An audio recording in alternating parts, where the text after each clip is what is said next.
From the beginning, the amalgamation of Northern Protectorate and Southern Protectorate was done not for the good of the people, but for the good of Britain. Britain wanted to bring everybody together so that they could have access to the wealth of the East.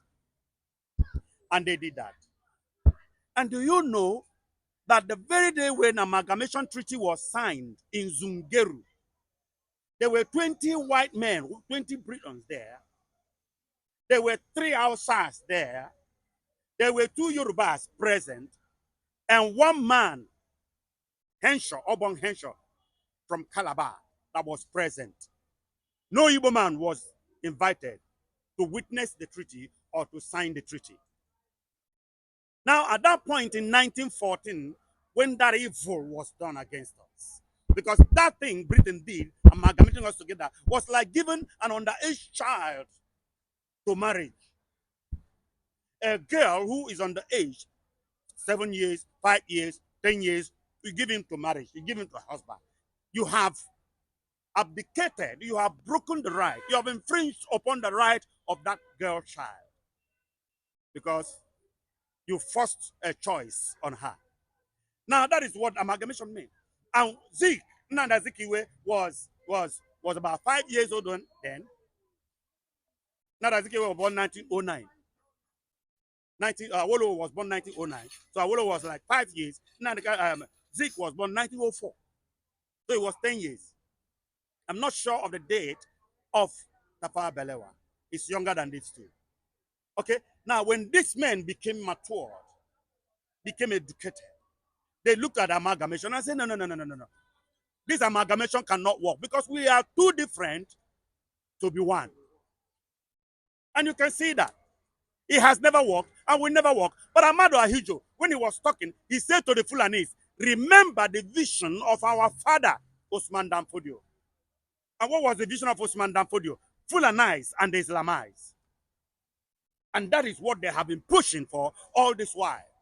And that's why the God they have to enter a community and kill the owners of the land and possess it. And now look at the governor of what is it called? Plateau. Now saying that Fulanis has taken something communities. Who? They are in the east, they are in the west, they are everywhere. They have conquered our indigenous houses. So we are in for a big trouble. If I say, they will say I get bad mouth. Christians are foolish. Christians. Tell them I, Apostle Darlington Siobodechi, said they are foolish. Moping like idiots. And the church is being destroyed. And the church is being taken away from referring to the Nigerian Christians. Yes. Killing us like we are nothing. And nobody does anything. And we have great men of God.